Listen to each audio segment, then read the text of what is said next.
Well, welcome back to the When I Heard This podcast. My name is Nate Robinson. I'm here with Pastor Joseph Tillman, MDiv, soon to be D-Man. How are you doing today, sir? Doing really well. Cool. Yeah, man. I'm doing really well. That's wonderful. It is. I was down in South Georgia this weekend, cleaning up the farm a little bit from the hurricane that came through. And so a lot of stuff down, but it was good to be back home. So great. Yeah, I'm doing well. Cool. Hey, man. So much pastor stuff. So much. Yeah. Today we're talking about counseling. We are. Mm-hmm. We are. I do a little bit of that. That's why we're talking about it. Okay. Well, we would talk about anything that you had nothing to do with anyway, but this is true. You have something to do with this one. I do. This time. I do. Cool. Yep. Well, go to Patreon, $5. Like, subscribe, share, comment, follow, download. You can follow the podcast on Facebook and Instagram at When I Heard This Podcast, and X and locals at When I Heard This. Tell everyone that you know about the show. Ring the notification bell, and go to our website where there's t-shirts and other stuff. Great. Yeah, man. Counseling. Here we go. Let's talk about it. So we are talking about counseling this week, and then therapy and psychology next time, and maybe next time twice. Yeah, because there's a lot there. Sure. And then psychiatry after that. Because we were like, hey, we should talk about mental health, because that's a big old word that exists and a lot of people like to say all the time. Absolutely. And so all of that is a whole big old thing. So that's what we're doing for the foreseeable future. Yeah. Okay. At least the next few weeks. Yeah. Anyway, it's going to be... I'm just going to go ahead and preface this. I think all this is bullshit. Well, why don't you just put it out there, Nate? Yeah. And obviously, I stand in a position that says I disagree. And do you disagree 100%, or do you disagree not 100%? I disagree in the sense that I think that there is some counseling or therapy that is actually very, very healthy. Okay. And helpful. And I think that there is some counseling that is not helpful at all. So. And therapy. Yeah. Counseling, therapy. Yeah. That is not helpful at all. Okay. Well, at some point, I'm going to want a percentage. Because we need a hard line. I know. I don't know if I'm going to give you a percentage. Well, a lot of my questions are going to be, how do I know if this isn't BS or not? Sounds good to me. All right. Yeah, I'll try to answer the best I can. All right, well, let's go. All right. Guess what the first question is? What is counseling? Well, counseling. Sweet. Are you going to define it this time? That's awesome. Well, I have your notes here, so I could, but these notes suck, so I can't.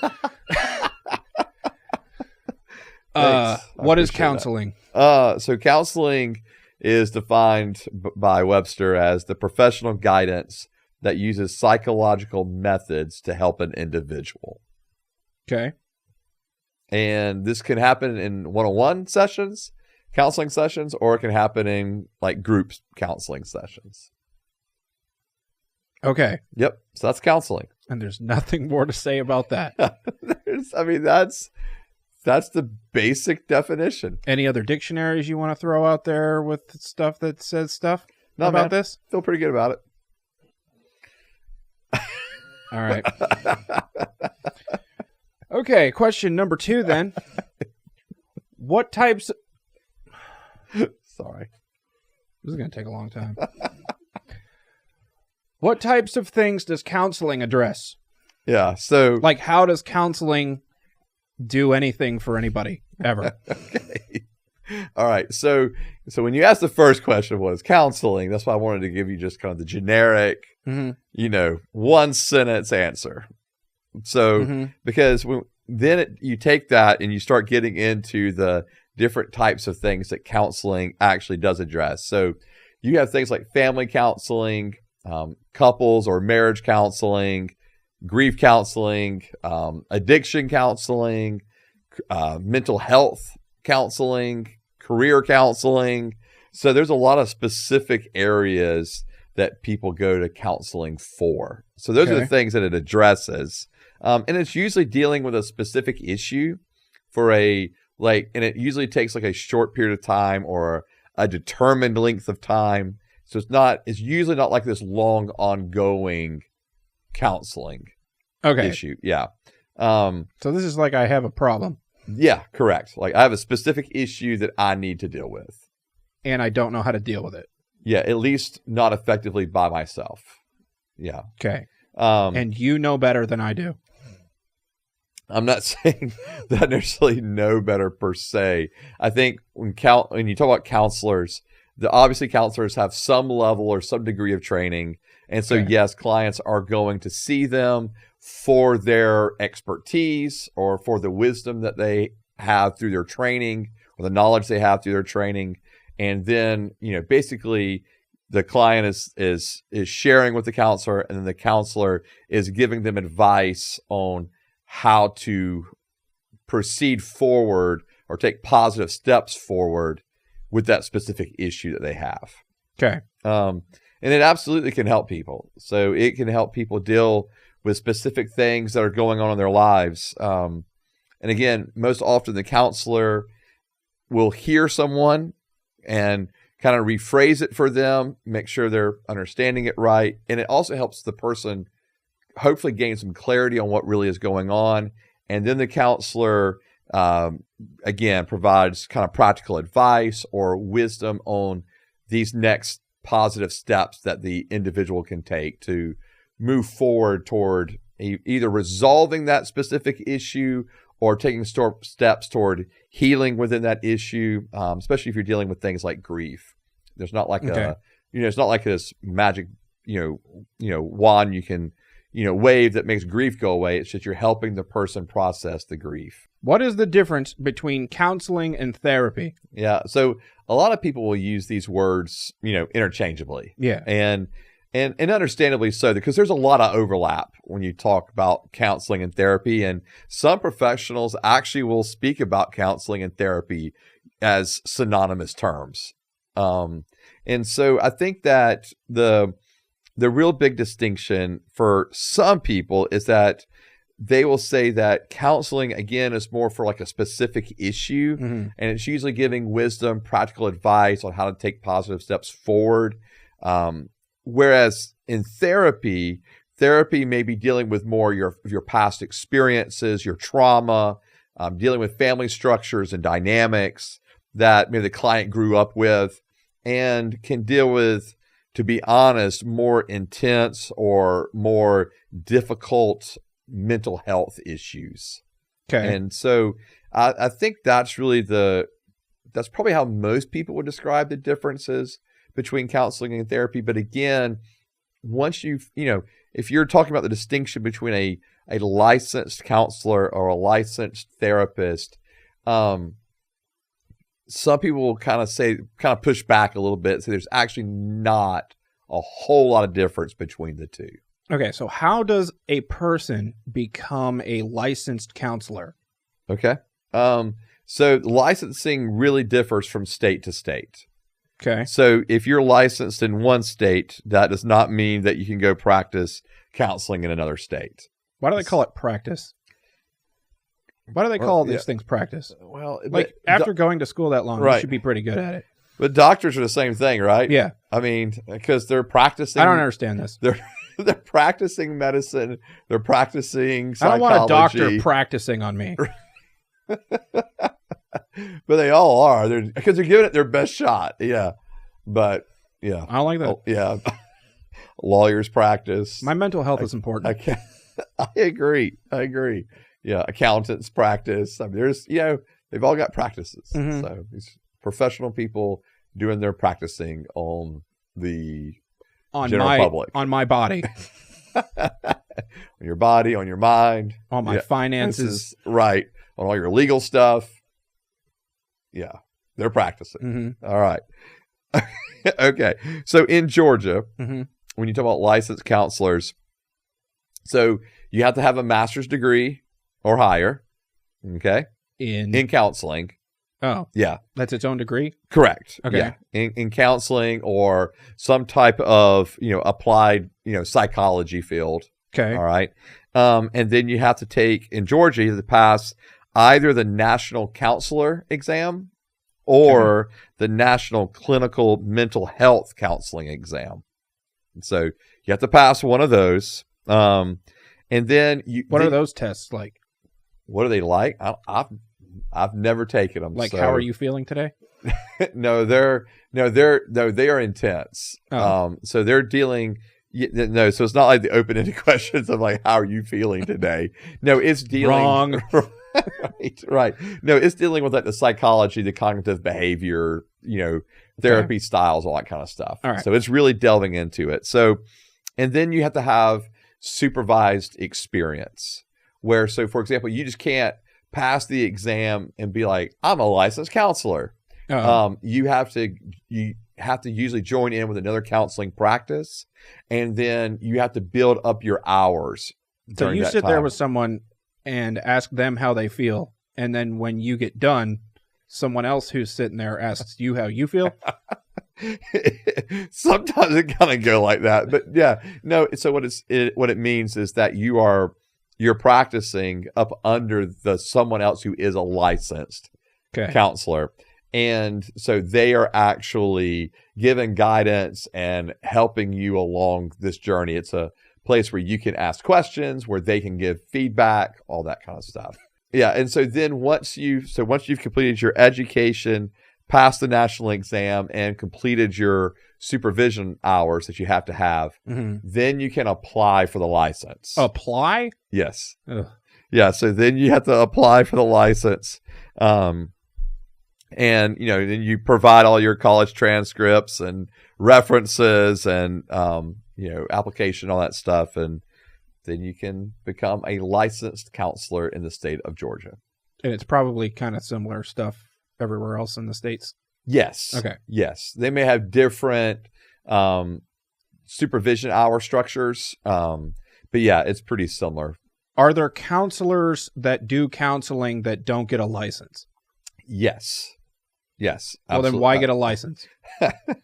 Absolutely. Well, because now to be licensed in the state, all right. Okay. All right, so that gives you that obviously gives you the status of a licensed counselor. You can charge a certain amount, but you're under, but people recognize that you're under the authority of the counseling structure there in that state. Okay. All right. So, but other people might receive counseling in very specific areas, training for counseling in specific areas. Okay. And so without having to become licensed within that state. So, for example, I do biblical counseling, right? So, although I have an undergrad degree in child and family development and master's degree in theology, and we're about to complete a doctorate in ministry. So I have, that's right. I have those degrees, but that didn't mean jack in regards to being a licensed counselor. And I would never even portray myself to be one. Although I do what I would call biblical counseling. Okay. And so I apply biblical concepts along with practical things within, marriage or in parenting, and give counsel to people for example, in our congregation, or to those in the community that come to me that are seeking out help for a specific issue. So I don't mind providing counsel for that. But I'm very quick to say, hey, I usually only do a few sessions.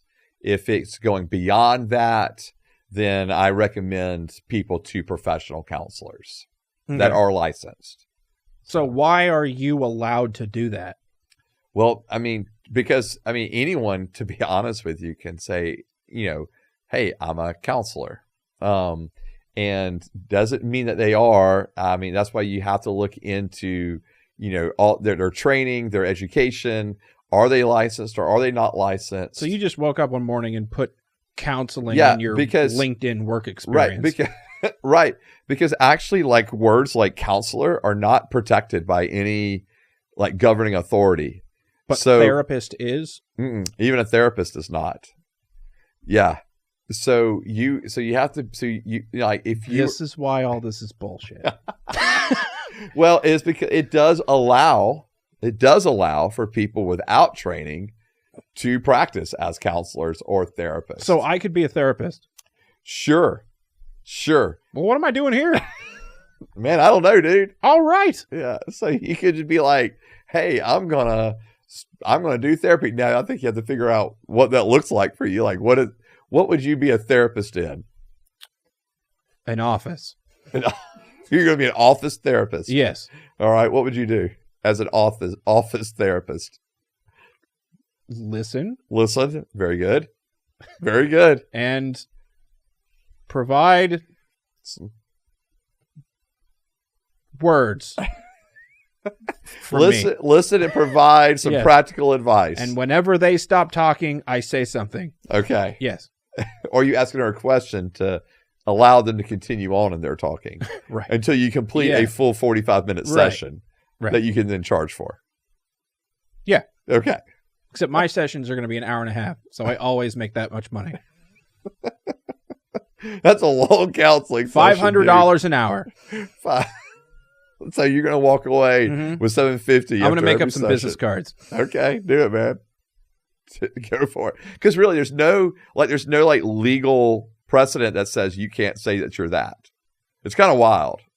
So are you sure that's true? Yeah, I'm 100% sure that's true. Yeah, they're just not legally, because, like, so for example, even psychologist is not a protected word. Because, so if you have a degree, let's say you have an undergrad degree in psychology, okay? Oh, yeah. Then you could say, I'm a psychologist. Right.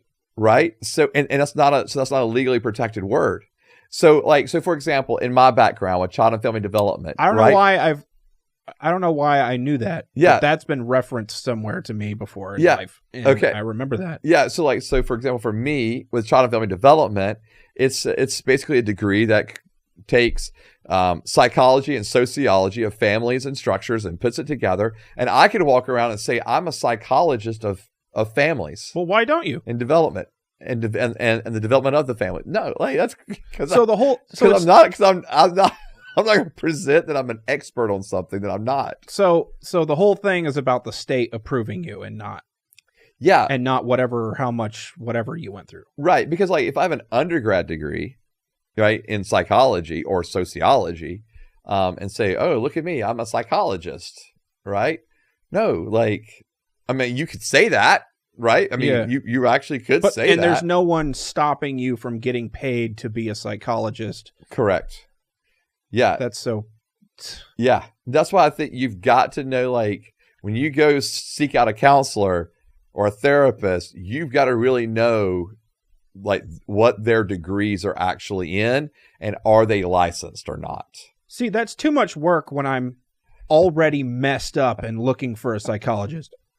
Yeah, well, thankfully, when you find... This is why... This is you know what I mean? I know. But thankfully, like, when you find a counseling practice, like a group of counselors, like, they are more than likely, they're going to be licensed. Okay. And so, but it is something that people need to be aware of. Like, are they state licensed?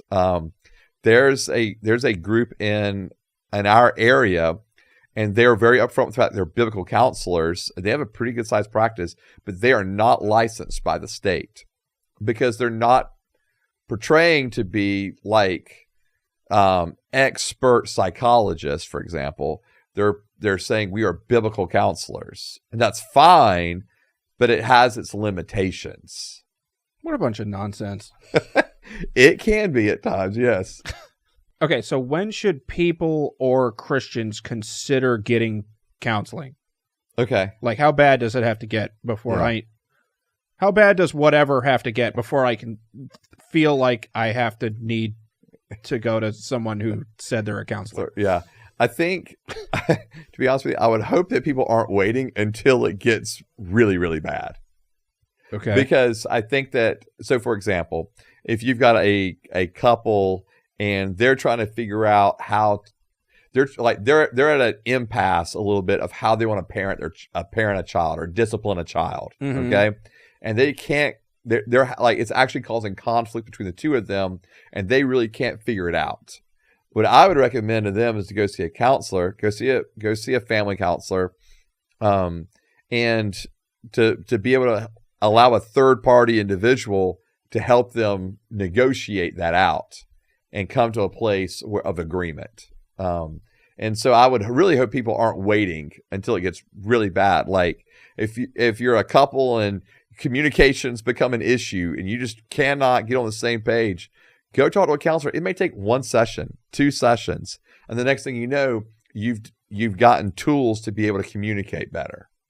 Okay. So so I really hope people aren't waiting until it's like, oh, we haven't spoken in 6 months. I guess we better go see a counselor. Okay. Yeah. Don't wait till it gets really, really bad. What is the difference between Christian Bible counseling and regular old took intro to psychology, right? Got a C, and then dropped out of college counselor? Okay, wow. Well, if that's all that you did, was you dropped out of college and you became a counselor. Okay, I'm just kidding. Yeah. What's the difference between going to Christian counseling and going to regular normal people counseling? Okay. Because Christians are not normal people. All right, got it. So when you're talking about Christian counseling, what you're usually meaning is individuals that are very upfront with the fact we're Christian. We're going to approach this from a Christian worldview. We believe in a biblical ethic. And so that can be a biblical sexual ethic, it can be a biblical, marriage ethic, a biblical parenting ethic. So they're coming from this Christian worldview, holding to a biblical ethic, and so therefore believing the Bible is true. So all of that's going to undergird what they say. So even if they are using therapy models that they learned in school and learned through their training that are more psychological in nature, they're using those models, but with this Christian base. Okay. Whereas a non-Christian counselor, they've learned different cognitive behavior models and psychological models that are helping them in their counseling. That's giving them the tools for their counseling, but they don't have that biblical ethic, that Christian worldview that they're working with. And so that's a huge difference between the two. And unfortunately, I think a lot of non-Christian counselors will at times not be as will not be favorable toward you and your Christian faith, and so sometimes even believe that is part of the problem. And so and so I think so that can be a difference. I'm not saying all of them are like that by any means. There's some that are very respectful of individuals' faith and religion. And, but some will say, well, but we know that psychology is more true than this archaic Bible here, or religion is actually preventing you from discovering your true self.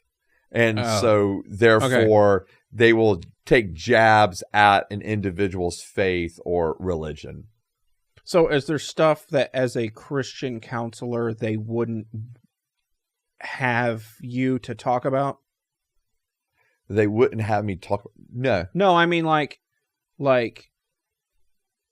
if homosexuals came in and wanted to make their sex life better, would you as a Christian counselor help them with that? Yeah, no, I could not do that in good conscience. Okay. Right. So it does cut both ways, right? In that sense, right? Because just like there's things that a non-Christian counselor wouldn't, truths they believe that they have, right? Right. Those truths for them would be against a biblical worldview. There's cases like what you're talking about, people coming in, and because that stance would be against a biblical sexual ethic, right? I wouldn't be able to provide an encouragement or a counseling for that particular topic or subject. Okay. Yeah, so it absolutely cuts both ways. So, like, then how do you deal with anyone about anything then? What do you mean? Because don't people come to you and say, "Hey, I'm sinning like this"? Well, sure. And I need help. 100%. Okay, so 100%. But the example you brought up was a homosexual couple coming to me asking me to help them in their sex life, right? That's the example you brought up. Okay. Okay, and so I couldn't help. Like, I wouldn't be able to speak toward that, right? Okay. But if someone comes to me and they're struggling, they do have issues. Because see, here's the issue with that. Like, I would label what they're asking me. They're asking me to actually help them continue in what I would call sexual immorality. Okay. Whereas if someone else came to me and said, I'm struggling with pornography, or whatever, I'm struggling with this issue of fornication or sexual immorality, then I'm willing to, again, point them toward a biblical ethic and help them move forward. So, yeah. So, absolutely, when people are coming to me, most times it is because there is an issue of sin or of brokenness within them that they are wanting counseling for. Okay. Yeah. But I do think that's a big deal, though, for me. So are there non-Christian counselors that would not have Christians? I know for a fact there are non-Christian counselors that would, again, they would view one's faith, and especially Christian faith, as something that could stand in the way of that individual discovering more of their true self and true identity. But would they turn people away if they found out they were Christian? Oh, no, they would turn them away okay. No, no. Is that illegal to do? Yeah, yes, because you cannot discriminate based upon race or religion. Okay, so if homosexuals came to you, sure, you would have to hear them at least. Absolutely. And I wouldn't turn them away. Okay. So to be clear, I wouldn't be able to counsel them in the way they would want to be counseled. Okay. So I would talk with them and share with them my perspective of a biblical worldview of who they are as individuals, and eventually get into a biblical sexual ethic with them. So absolutely, I'd listen to it. I'm not turning them away. So so when a non-Christian counselor tells a person that their religion is holding them back and they should stop being a part of that religion, right? Is that discrimination? Man, that's a good question.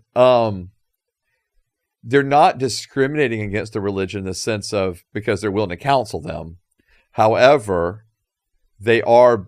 I see what you're saying. Because you do this. That's an interesting one because but I think every counselor has their perspective of what is true. Okay. And so a non-Christian counselor who holds to the fact that, so for example, that they may say that that one's true identity is found, within themselves, right? Mm-hmm. Or let's say they have someone that comes to them and they're struggling with pornography, okay, a sexual addiction. Mm-hmm. They may not see that as wrong or unhealthy, and say that the fact that their Christian religion sees it that way is actually repressing them and oppressing them. From enjoying pornography? From enjoying pornography, from enjoying a sexual outlet. So, yeah. Okay.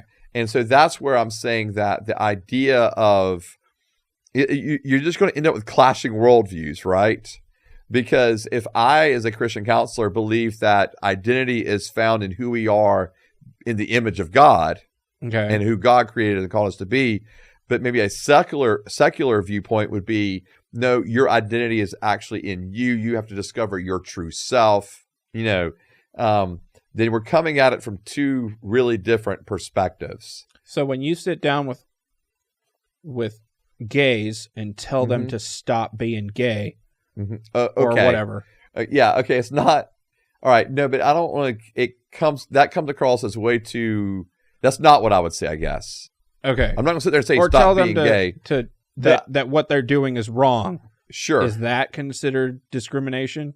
I would have to look at the laws in some states. This is one of those things that differs from state to state. Okay. Because there are developing laws against basically discriminating against sexual orientations. Okay, which is telling someone that they shouldn't do that. Right. And so, in other words, that it would be illegal for me to tell, a gay couple that being gay is actually not God's best for them. So it's illegal in some states for you to not counsel them, and then it's illegal. Not counsel. Well, yes, I could reject them at the door. To reject them at the door, correct. And then it's illegal to tell them that they're doing anything wrong once they're in the door. Correct. In some states. Correct. But it's not illegal the other way around. In what way? In the other way around, you mean? With non-Christians telling people to stop being Christian. Yeah. Yeah. It in some of the states, it's gotten very anti-Christian in the counseling sector. Okay. And even though I agree with you. It's like we're saying this is wrong, but the same thing's happening over here, but we're just going to turn a blind eye to it. And so I think that a Christian is going to have a much harder time proving that than someone coming from, let's say, an LGBTQ community saying they've been discriminated against. So so that's just an honest assessment of where things are. And again, so many of these things are differing from state to state in what's being allowed. Okay. And that's why every state has their own, licensing for that state of what is okay for a counselor to do, not to do, the ethics for counselors, all of that kind of stuff. You don't need a license, though. I don't. And so I'm not licensed. Nobody does. Right. Well, it's not that I don't need a license, but I'm also, again, I'm very quick to say I'm not someone that's going to be there trying to pretend that I'm some professional, expert psychologist. That's not what I'm doing, Okay. And so, and I want to go back to the comment you made about, two individuals that come in that are gay, and I'm going to say, well, stop being gay. That's not that's not what I would say. Okay. So I would want to hear them out. I want to hear their stories. I want to, I want to talk, I want to hear about when same-sex attraction began, all that kind of stuff. When you're born. Well, we know that's not always the case. Yeah. Okay. Yeah. So and those are like legitimate questions I would have, and so I'm not just going to turn them away at the door. I'm not going to tell them to stop being gay. I don't want to hear them because I still see image of God in them. So I want to hear who they are, their story, when same-sex attraction began, when did they get into the lifestyle of homosexuality, and all that stuff. So if they would be open to hearing that, while at the same time they would probably know, if they were coming to me, they would probably know that my position is going to be, yes, I believe that sexual immorality of any kind. So, and what I'm clear to say this is sex outside of marriage. Mm-hmm. And I'm obviously defining marriage as a man and a woman. Sex outside of marriage is sin. It doesn't matter if it's heterosexual or homosexual. Okay. It's sin. Sex outside of marriage. So. Okay, so the world of counseling. Okay. The whole thing. All right. What's wrong with it? What's wrong with the whole world of counseling? Not the whole world, but what's going on that's bad? Okay, so all right.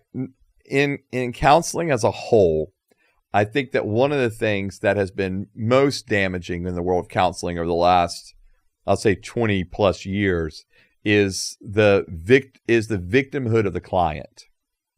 And so what I mean by that is, isn't everyone coming to counseling some kind of victim of something? Not necessarily. Okay.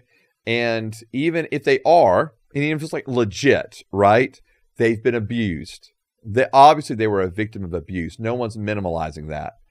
But the allowing an individual to remain as a victim, excusing behaviors because of them being a victim, and encouraging them in their victimhood, to me is not helpful.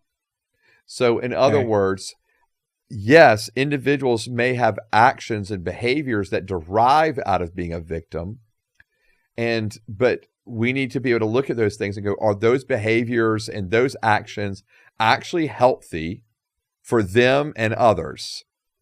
And so I think that that's been one of the things that when you allow someone to remain a victim, so let's say trauma happened, when let's say they were sexually abused as a teenager, and if 10 years, 20 years later, you're still allowing them to remain a victim of that experience, we'd all validate the fact that they were a victim. But what I'm saying is we cannot continue to validate victim behaviors and allow their whole identity to be wrapped up as in the context of they were a victim of this moment. Okay. Because then that's actually not helping them develop into the whole person that they were created to be. No one's identity should ever be limited to just an experience or a trauma. No matter how bad it was, that shouldn't become their whole identity. So yeah. What? Like how do they do this? What do you mean? So sure. So let's say you go in to see a counselor, and it comes to light that you were, sexually abused, right? Okay. Therefore, that has led to a pattern, like let's say self-destructive patterns, okay, of cutting. Let's use that as an example, okay? Okay. So you started cutting yourself. You're full of anxiety. You're moving toward depression. So I think that one of the worst things we can do is coddle an individual and allow them to stay in behaviors that are actually hurting themselves, like cutting, and stay in places of anxiety and depression. And what I'm saying is, I think that if you simply continue you're a victim, poor thing, you're a victim, let's give you medicine to stop the anxiety, to stop the depression, or to at least lessen it. But you're still a victim. This is, it's perfectly normal to feel this way. And it is normal to feel a certain way coming out of trauma. What I'm saying is, but I don't want them to remain that way. And nor do I want that moment to be the very moment that defines the rest of their life and defines their identity. How is a counselor doing that though? Like, how do you keep because counselors will literally continue to. I don't understand. They'll continue to excuse the behaviors that are harmful to them or others as they're victims, because they're victims. In other words, they're acting out, well, you're a victim. Meaning that this happened to you, so you have a right to act out this way forever. Or this happened to you, so you have a right to feel this way forever. What I'm saying is you have a right to feel this way, but don't feel that way forever. You have a right, in other words, it was understandable that you acted out a certain way, but let's don't act out in that certain way forever. And most counselors, to be clear, when it comes to things like cutting, most counselors are going to do their best to help that individual get to the place where they're not cutting anymore, right? No one is going to be okay with an individual committing self-harm, all right? So I don't want to come across that way. But what I'm saying is... So what's a better example? Let's say you were abandoned as a child, okay? Let's say you were abandoned. No, what's a better example than cutting? Yeah, than cutting. Is there stuff that a counselor would say, "Hey, that's good. Keep doing that, or do that more." that you wouldn't say, hey, keep doing that, do that more? Yeah. So, for example, if someone is using the same, I think if you're acting out in things that are like, if you're acting out sexually, let's put it that way. Okay. Okay. So you've become very sexually promiscuous, and I think that can end up being a danger to yourself. And you're saying some counselors would say that's good. Keep doing that. Correct. And because it's making you forget about your trauma. Correct. Yeah. It's how it's what I would label that as is an unhealthy coping mechanism. Oh, okay. Where other counselors may say that's a healthy coping mechanism. Okay. And I would say that would be unhealthy. And so I think that probably is a lot of it is what is seen as healthy versus unhealthy coping, right? Okay. I would look at something like porn, that's unhealthy coping. Okay. Another counselor may go, no, that's completely fine. That's just a coping technique you've developed, right? When we realize that most coping, whether that is in almost any form of coping, is we are trying to get, dopamine, release in our body. That's ultimately what we're after. And so whatever causes that, okay, then we can go, well, that's coping. Well, not all coping mechanisms are the same, right? Some of them are very healthy, and some of them can be, again, what I would label as unhealthy. Okay. So, and even destructive, right? Whether it's alcohol or drugs or sex addiction, those are not okay coping mechanisms. And again, I think most counselors would say, you're right, drugs, alcohol, we don't need to continue these patterns. They can be self-destructive for you. They can be destructive toward others. But I think the biggest thing for me too is just the mentality that they're allowing clients to continue in. Like woe is like kind of the woe is me. So how do you always someone else's problem, someone else's fault. This happened to me. Of course I'm at a disadvantage, So how does you saying the opposite of those things help someone get over sexual trauma? Yeah. Well, I don't think it's the idea of not doing something. I think it's actually dealing with the trauma itself. So in other words, I'm not just going to medicate and hope the medication deals with the anxiety or the depression. I think medication can be very helpful for a season.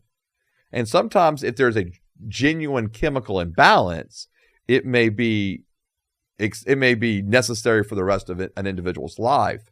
But if depression or anxiety is there, not because of just a chemical imbalance or not because of a chemical imbalance, but because of a trauma that's never been dealt with, then let's deal with that trauma. And when I say let's deal with, I don't mean me, to be honest with you.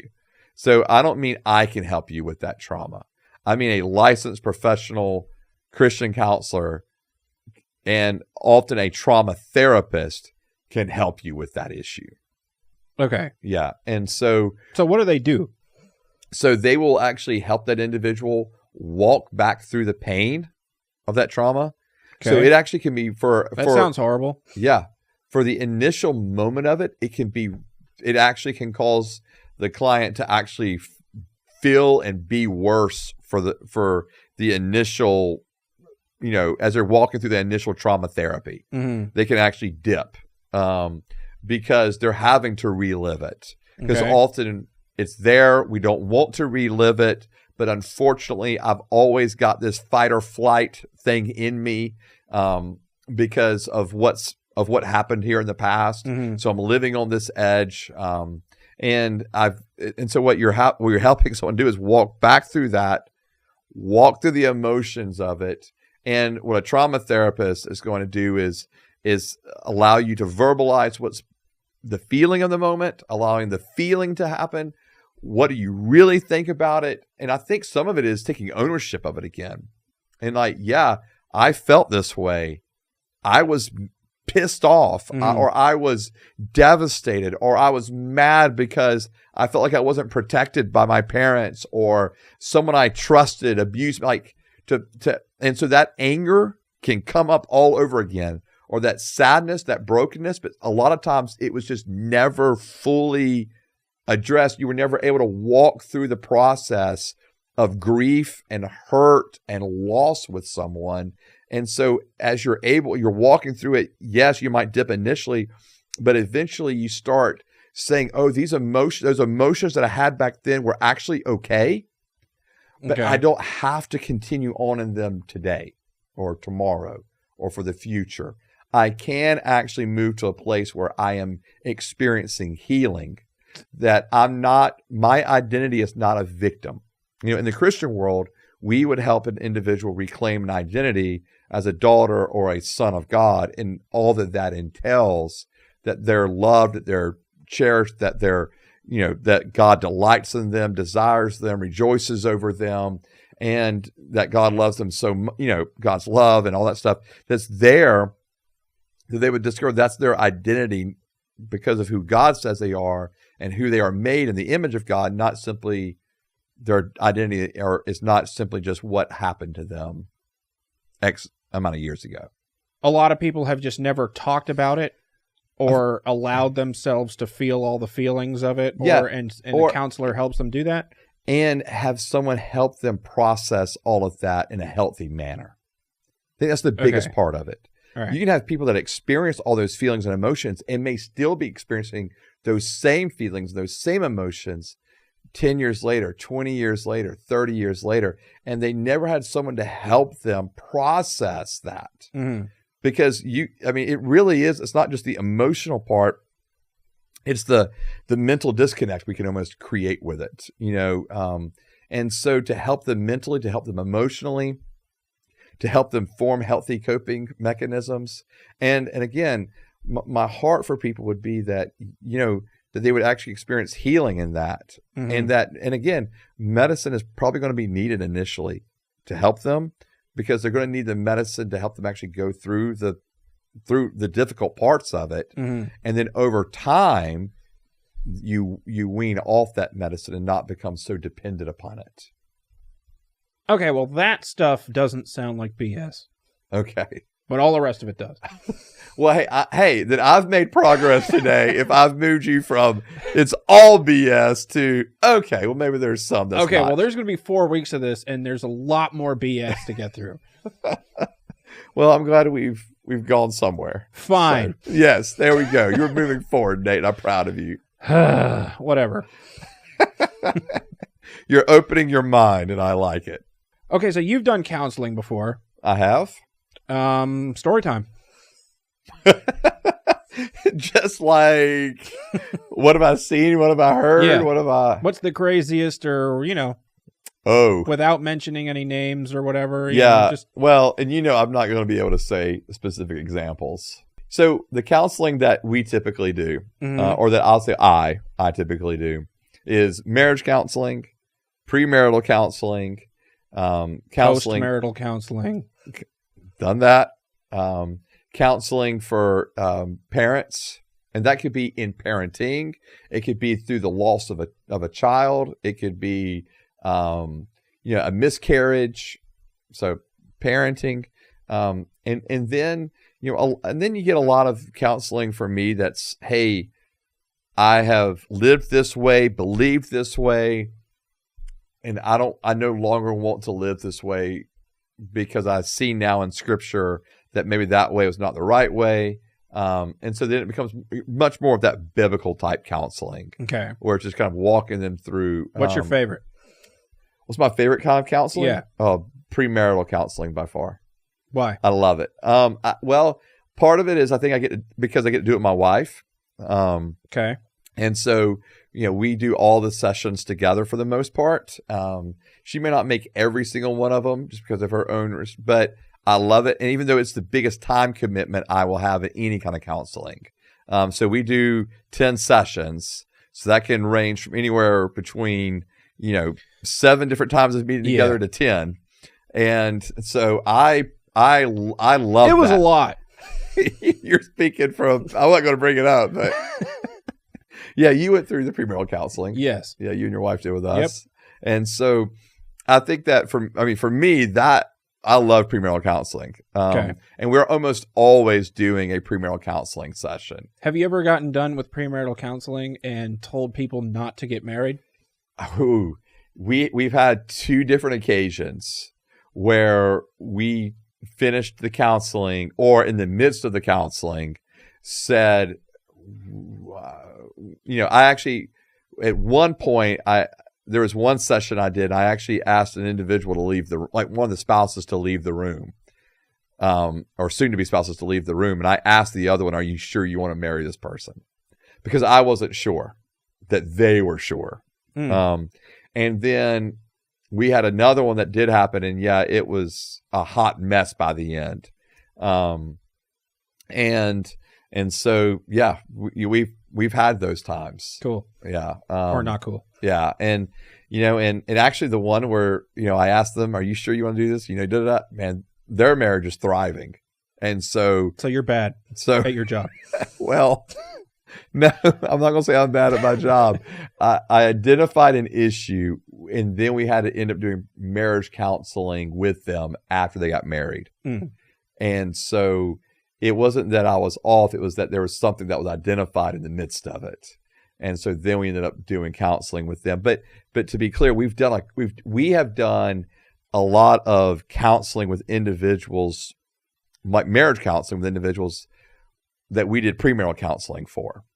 Okay. And so I don't want anyone listening to go, "Oh, that was me. I had to do counseling with them after we got married." Well, we do that with a lot of couples. And because one of the things we tell couples all the time is, hey, when y'all get into a rut, or you can't figure something out, or you're having a disagreement, or it's time with parents, and you can't figure out how you're working with these kids, or whatever it is, feel free to come talk to us. And so again, because we've had people like that in our lives. My wife and I went through a 10-week premarital counseling session with our pastor and his wife.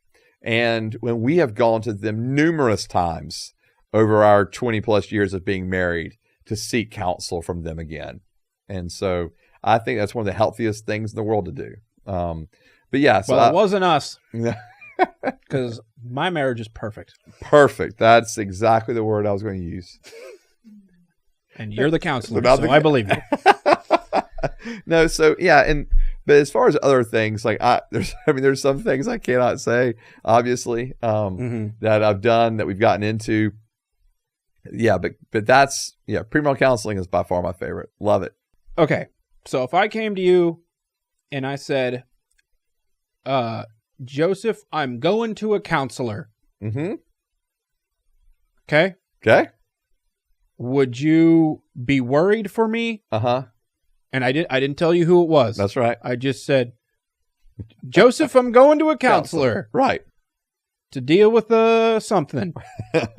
Okay. Right. Would you be worried for me, or would you say, "Awesome, Nate. Good"? I would. I might ask who with. Right. Yeah, because that's the problem. Why is that the problem? Because, okay, so how?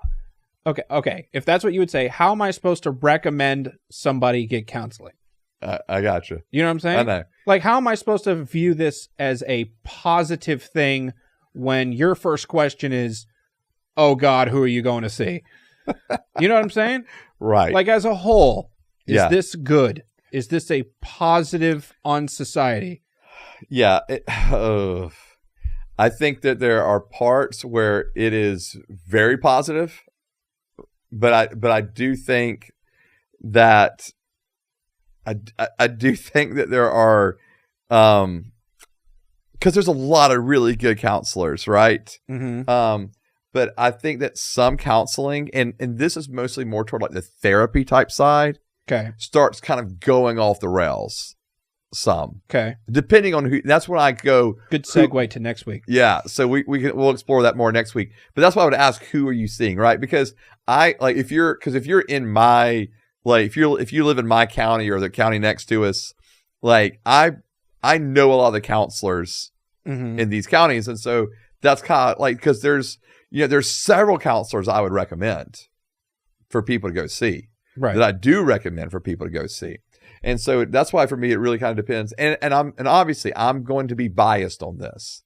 I would like individuals who I know are Christians to go see Christian counselors.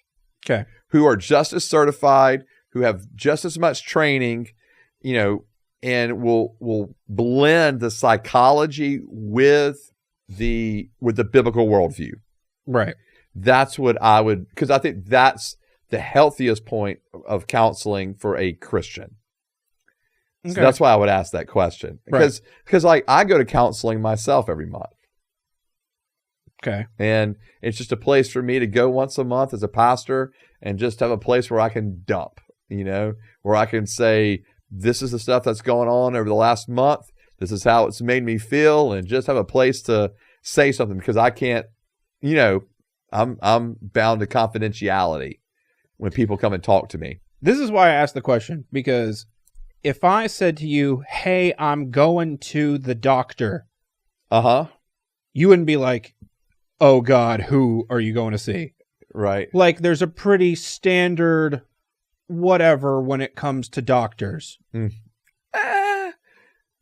But you know what I'm saying? I mean, for the most part. Right? For the most part. Yes. I mean, there's some bad doctors, and too. So Let's that's call that for what it is. Well, yes. Yeah.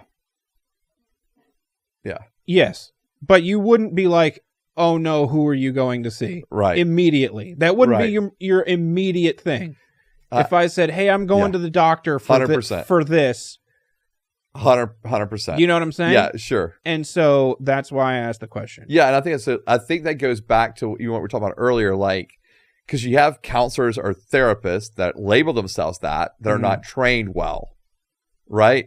Like, if someone was coming to me for like if someone was saying, yeah, I'm going to see, Joseph for this really deep therapy mental health issue, like, they're going to the wrong person, but thank God I have the awareness to know. I know that about myself, my limitations, right?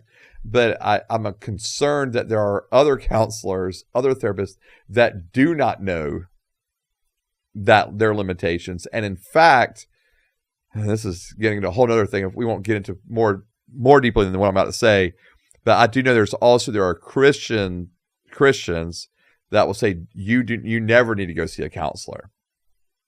And so, just go see the pastor. That's all you need to go Christians? See. There are Christians out there that believe that believe that like the whole counseling therapy thing is bad.